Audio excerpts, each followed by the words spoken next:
हरे कृष्ण। ओम नमो भगवते वासुदेवाय। ओम ओम नमो नमो भगवते भगवते वासुदेवाय। वासुदेवाय। ओम नमो भगवते वासुदेवाय। ओम ओम नमो नमो भगवते भगवते वासुदेवाय। ओम नमो भगवते वासुदेवाय। ओम ओम नमो नमो भगवते भगवते वासुदेवाय।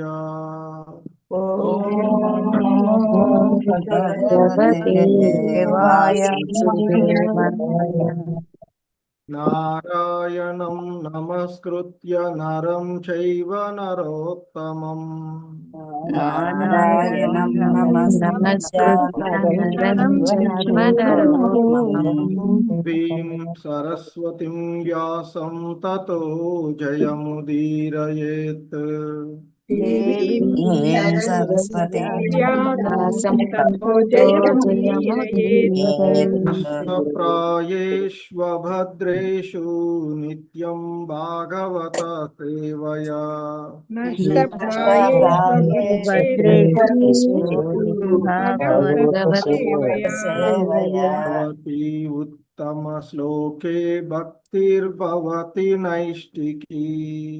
भगवती उत्तमश्लोके भवति भक्तिर्भवति नैष्ठिकी। नैष्ठिकी। హరే కృష్ణ.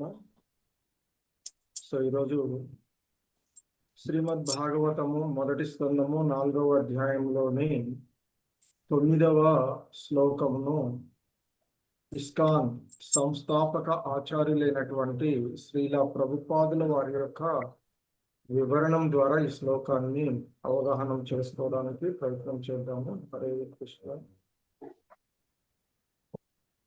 శ్రీమద్ భాగవతము మొదటి స్కందము 4వ అధ్యాయము 9వ శ్లోకము. హరే కృష్ణ. అభిమన్యుసుతం సూత ప్రాహుర్భాగవతోత్తమం తస్య జన్మ మహాచర్యం కర్మాణి చ గృహీనః. సో భావము, అభిమన్య సుతుడైనటువంటి పరీక్షిత్ మహారాజు భాగవతోత్తముడనియు అతని జన్మ కర్మలు అత్యంత ఆశ్చర్యకర్ములనియు చెప్పబడుచుండును.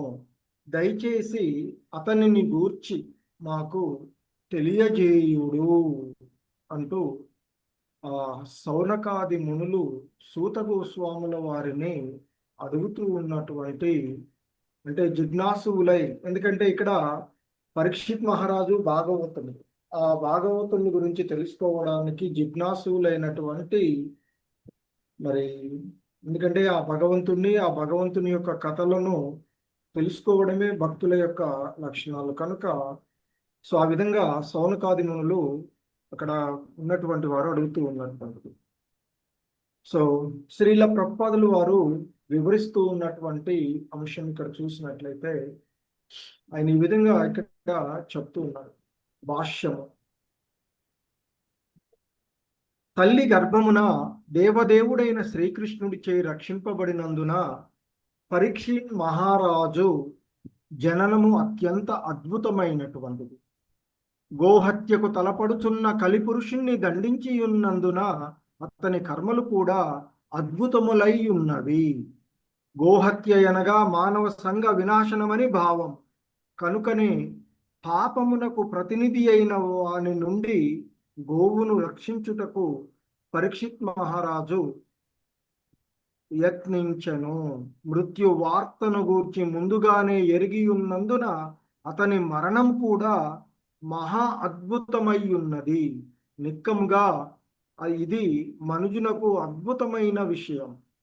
ఆ విధంగా అతడు గంగా తటమున ఆసీనుడై శ్రీకృష్ణ భగవానుని దివ్య లీలలను శ్రవణం చేయుట ద్వారా దేహ త్యాగము చేయుటకు ఉద్యుక్తుడయ్యను. శ్రీమద్ భాగవతమును శ్రవణం చేసినంత కాలము అతడు ఆహార పానీయములను ముట్టలేదు, క్షణకాలమును నిద్రింపలేదు. ఈ విధంగా పరీక్షిత్ మహారాజు విషయమున ప్రతిదియు మహా అద్భుతమై ఉన్నది. అతని కర్మలు నిక్కంగా శ్రవణదాయకములు. అట్టి వాణిని గూర్చి విపులంగా శ్రవణము చేయవలనను కోరిక ఇచ్చట వెలిబుచ్చబడినది. హరే కృష్ణ. జగద్గురు శ్రీల ప్రభుపాదుకి జై. సో ఇది ఈరోజు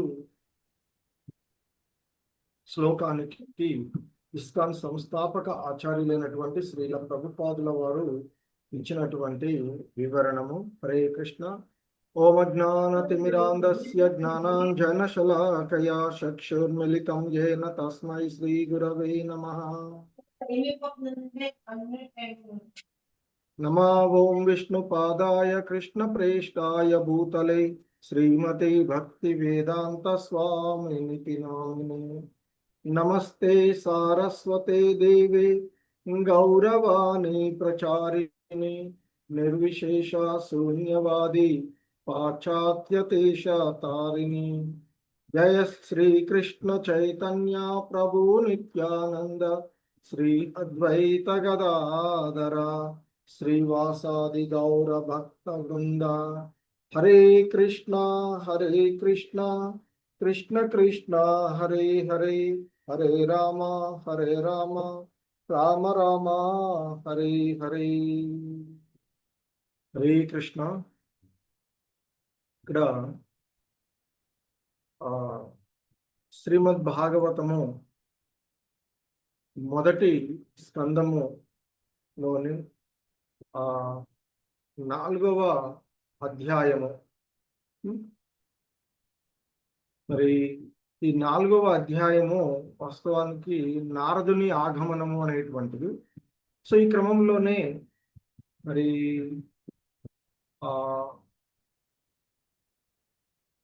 సౌనకాది మునులు సూత గోస్వాముల వారిని అడుగుతూ ఉన్నటువంటి అద్భుతమైనటువంటి విషయాలు.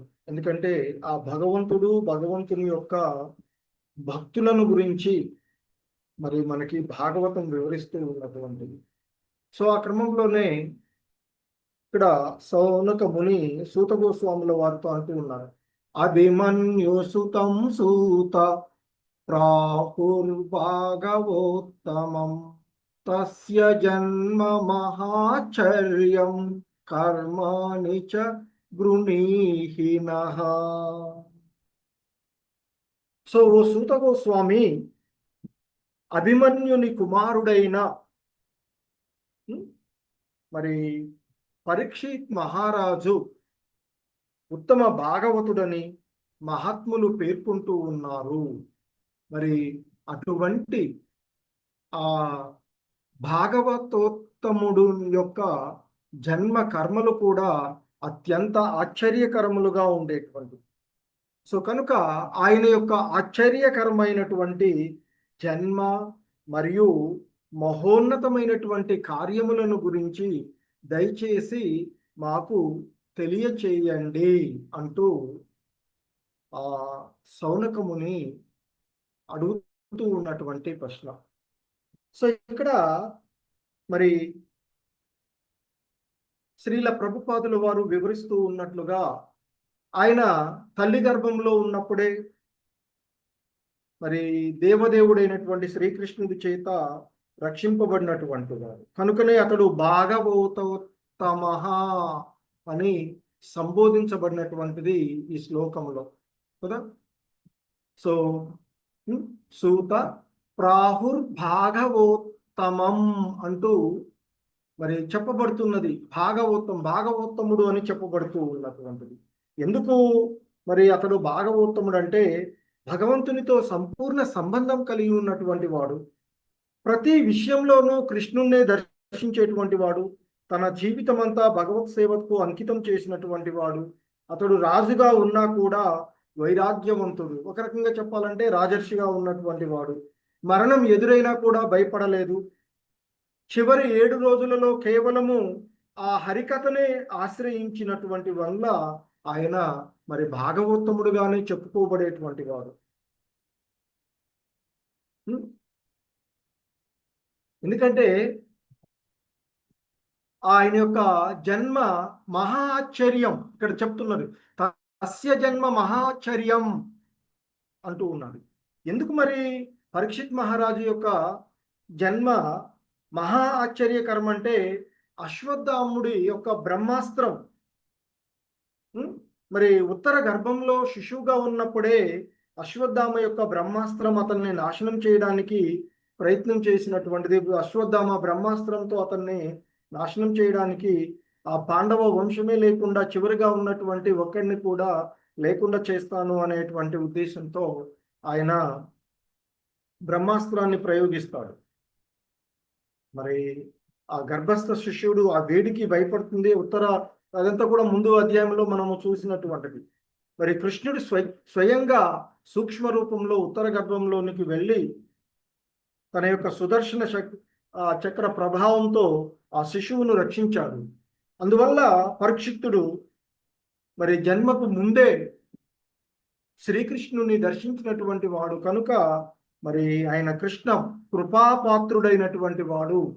ఆ కృష్ణ కృపాపాత్రుడు కావడం వల్ల అతని కర్మలు కూడా అద్భుతంగానే ఉన్నటువంటివి. ఎందుకంటే ఆయన గోహత్యకు తలపడుతున్నటువంటి కలిపురుషుణ్ణి దండించినటువంటి వాడు కనుక ఆయన కర్మలు అద్భుతం. ఎందుకంటే గోహత్య అనేటువంటిది మానవ సంఘ వినాశనము అని చెప్తూ ఉంటుంటారు. కాబట్టి మరి కలిపురుషుని నుండి గోవును రక్షించడంలో పరీక్షిత్ మహారాజు చేశాడు. అలాగే ఆయన యొక్క మృత్యువు కూడా అద్భుతమైనటువంటిదిగా చెప్తున్నారు శ్రీల ప్రభుపాద. ఎందుకంటే ఆయన మృత్యువు మరి 7 రోజుల్లో మరణం ఖాయమయ్యింది, కానీ ఆయన మరి భయపడలేదు.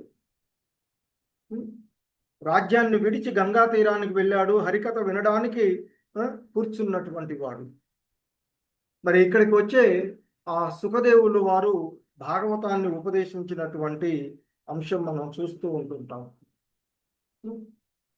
సో కనుక మరి ఆ గంగా తటమున ఆసీనుడైనటువంటి ఆ పరీక్షిత్ మహారాజు శ్రీకృష్ణుని యొక్క లీలలను నిత్యం శ్రవణం చేస్తూ ఉన్నటువంటి వాడు.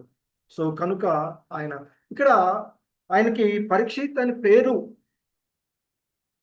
కూడా రావడానికి చెప్తూ ఉంటారు. ఆయన జన్మించిన తర్వాత ప్రతి వ్యక్తిలోనూ ప్రతి వస్తువులోనూ తనను గర్భంలో చూసినటువంటి ఆ దివ్య రూపాన్ని వెతికేవాడట. అందుకే ఆయన పరీక్షించేవాడు కనుక పరీక్షిత్తు అని పేరు వచ్చింది అని చెప్తారు. ఆయన ఆదర్శ రాజర్షి అని కూడా చెప్తారు. ఎందుకంటే రాజు ధర్మాన్ని రక్షించాడు, కలియుగాన్ని నియంత్రించాడు, బ్రాహ్మణులను గౌరవించాడు, భక్తులను కాపాడాడు. అతడు రాజు, భక్తుడు, శ్రోత, శరణాగతుడు కనుకనే అతడు రాజర్షిగా ఉన్నటువంటి వాడు.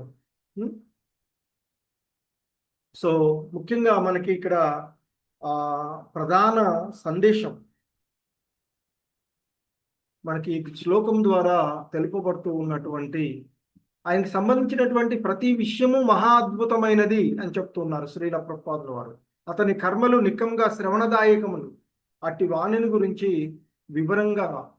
విపులంగా శ్రవణం చేయవలనటువంటి కోరిక ఆ నైమిషారణ్యములో సమావేశమై ఉన్నటువంటి సౌనకాది మునులకు కోరికగా ఉన్నటువంటి వారి యొక్క కోరికను వెలుగుచ్చినట్లుగా చెప్తూ ఉన్నటువంటిది.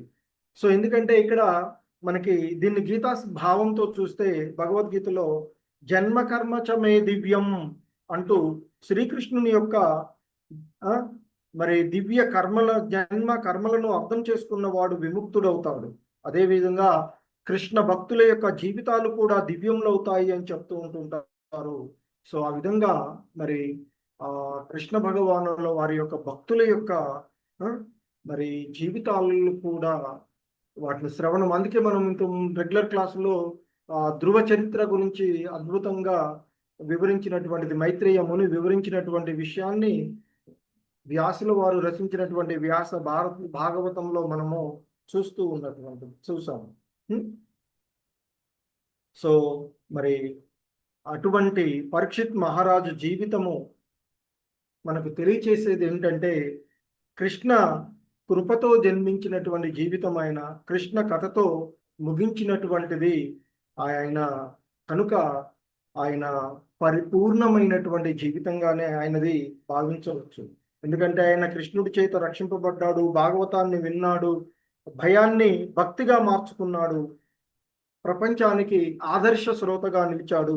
ఎందుకంటే ఇక్కడ చెప్తారు, ఆయన భాగవతము వింటూ ఉన్నంత కాలం 7 రోజులు శ్రవణం చేస్తూ ఉన్నటువంటి సమయంలో ఆహార పానీయములను కూడా ముట్టలేదు, 7 పగళ్ళు 7 రాత్రులు అని చెప్తారు. మనము ఒక పావు గంట వినేటప్పుడు మధ్యలోనే ముచ్చట్లు పెట్టుకుంటుంటాం కదా. సో మరి బయట చూస్తూ ఉంటుంటాం, మనం ఏదైనా జరుగుతూ ఉంటే నువ్వు చెప్పుకో, మేము అటుపోయి వస్తాం ఇటుపోయి వస్తాం అని బయటికి వెళ్ళొస్తూ ఉంటుంటాం. కానీ ఆయన చెప్తూ ఉన్నంత కాలం 7 పగళ్ళు 7 రాత్రులు, అంతకు మించిన ఉత్తమమైనటువంటి శ్రోత ఇంకెవడుంటాడు? సో అద్భుతమైనటువంటి మరి ఆయన యొక్క చరితం. సో దానిని తెలుసుకోవలసినటువంటి జిజ్ఞాసులై ఉన్నటువంటి సౌనకాది మునులు సూత గోస్వాముల వారిని అడుగుతూ ఉన్నటువంటి ఇది ఈ శ్లోకంలో మనకి చూస్తూ ఉన్నటువంటిది. హరే కృష్ణ. జగద్గురు శ్రీల